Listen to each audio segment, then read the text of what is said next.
मानहियो जान से छोड़बो नहीं आसान से मरलो पछीन के ले अइबो भगवान से।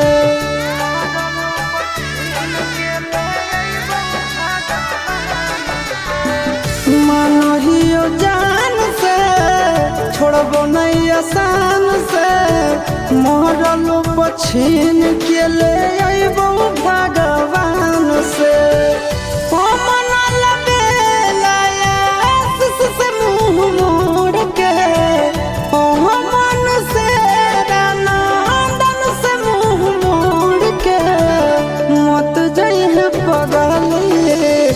पगला के छोड़ के मत जाइए